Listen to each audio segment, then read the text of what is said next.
So Denmark is heading to Turin this year with The Show by ReDDI, but will they be stealing the show? Let's review Eurovision.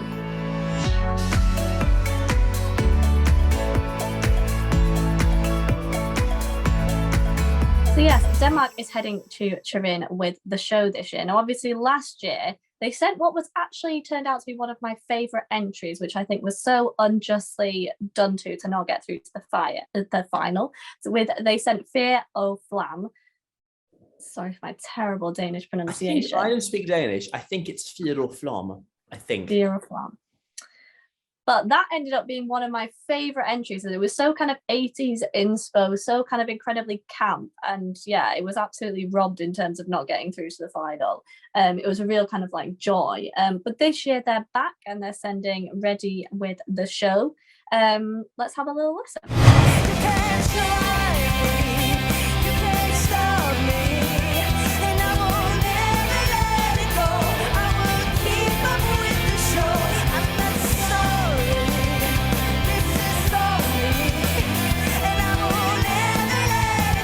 So there we are.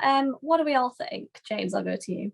Do you know what? I really quite like the show. It's a little bit different, you know, it's quite a unique song and quite a unique sound as well, and really quite clever, I think. You know, I think it's what I love, really. You know, it's girl power, you know, and girl power all the way. You know, I love that sort of thing. It's sort of like a Eurovision equivalent of, there's a musical in the UK, I don't know if some of our followers will be aware, called Sixth Musical, about sort of Henry VIII's wives and things. And it's basically like, you know, Anne Boleyn and all those wives as a sort of girl group, you know, and I get that sort of vibe from this. Really catchy, you know, don't get me wrong. It's a very catchy and memorable song, I think, and that is good for Eurovision. That's what we like, because that's what people remember when it comes to voting. They go by that. You know, I think, you know, fundamentally, it could do really well if it sort of has the backing, sorry, if it has the backing. But yeah, you know, I think it's a really good song, sort of strong amongst the group this year, I think, because there's some really sort of, you know, hit and miss ones. But for me, I really like it. It's a bit different. By no means a winner in my mind, but nevertheless, you know, a bit of fun. Jack, what are your thoughts? Well, I was sort of with their entry last year. I'm the same as you, really. If you watch the video back, I was quite harsh about it. But then actually, the first time I got it was the live performance, and now when Uwe Opahinon then comes on, I listen to it in full, and I'm like, I'm bopping for it. And I think this is a real gear shift. Obviously, this is a rock song, but I don't know how to vocalize it. I'm not the biggest fan of rock anyway. I made that quite clear last year. I admitted Ziti Borni was quite good for a rock song, even though it's not really my style. This is okay as a rock song, but it doesn't do anything substantially better than any rock song that's ever been entered at Eurovision before. It has got the USP of it being a female rock band, all female. I, off the top of my head, can't remember the last time there was an all-female rock group at Eurovision. But the song is not good enough to... It's just not good enough. And as a USP, that doesn't make up for the pretty average song. So it's a fairly disappointing one from Denmark. Admittedly, Dansk Melodi Grand Prix was fairly average this year. This was among the better options. But I think Denmark, the strength that they had brought to Eurovision in the mid-2010s, the early to mid-2010s, has unfortunately vanished. And I think they just need to have a bit of a realignment to consistently bring quality, which at the moment I don't think they're doing, unfortunately. So it's all right, but it's not something I would vote for by any means. It's really strange because like when you first start to listen to it, it almost sounds like it comes like the start before it kind of reaches like the middle is essentially almost sounds like it come from like The Greatest Showman. So I was thinking we were getting ready for some kind of like emotional like ballad, and then it kind of becomes like noughties B-Tech Avril Lavigne. It's a bit. I very much agree with the fact that, you know, this is a female rock band and that is rarely seen kind of in the world in general, let alone at Eurovision.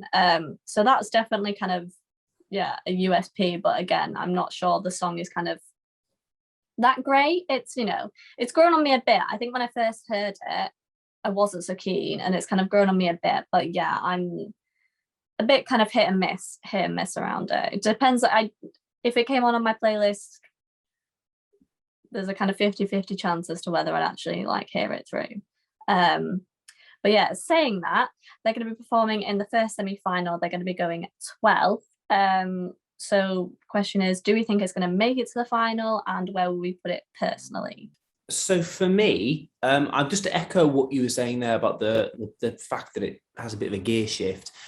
I think that there is something novel about it, and that's it. It is interesting that they go for the slow beginning. It probably takes just a little bit too long to get there, which I mean, I've been quite critical about this, which I feel quite bad about. But I think it is clearly a rock song. It just needs to kick into the rock bit a little bit earlier to keep my attention, essentially. But yeah, that's sort of to follow on from what you just said there. For me, it's my number 27 of the year. So it really is. It's not bottom, but it's not standout at all. Every year the sort of the 23 to 30 mark are the songs that I feel just okay about. I don't actively dislike, but they're not standout. I don't love them at all. So it's my 27. Will it qualify? It's another one of these ones, as at the very beginning of the semi-final, that if everything just goes just right, it'll squeak through. I'm more inclined to say it won't make it, but if there are some surprises, and some surprises are always possible in Eurovision, and this is a very unpredictable set of semi-finals, it could make it through. And I wouldn't be upset if it made it through, but if it does make it to the final, it'll be it could finish last, honestly, which I think would be a shame for Denmark. But yeah, that's my 27 this year. Interesting. So, while you've been saying that, I've been frantically trying to work out which number I'm missing during my rankings and which one I've actually got. Because I've also put it as 26, which if you watched our videos in order, you will realise that Croatia is also my number 26. But essentially, we can forget about, my math skills. Generally, I think we can safely say it kind of falls into kind of the edging towards the bottom half of my kind of rankings, just touching over that halfway point. I think the fact that it is kind of a novelty of a female rock band will kind of probably see it through, and then it probably does have the potential to kind of do less well in the final. But yeah, I have a feeling it'll squeak through, because I think the novelty of it will kind of work in its favor more so than the actual song. Do you think though that people voting at home, somebody in Moldova, somebody in Greece, somebody will say, "Oh yeah, I'm going to vote for that because it's a female rock band"? I'm not devil's advocating, but is that? I'm not sure that will counterweight the fact that it's an average song.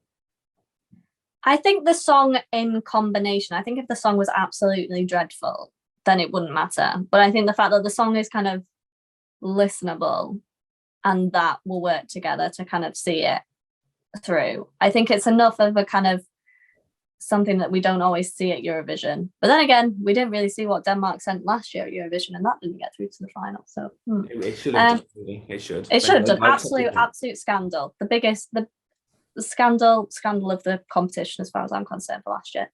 But yeah, that's what we thought. Let us know what you think in the comments. Don't forget to like and subscribe to our channel, and of course you can follow us on Instagram at ReviewVision. But that's it from this episode. We'll see you next time.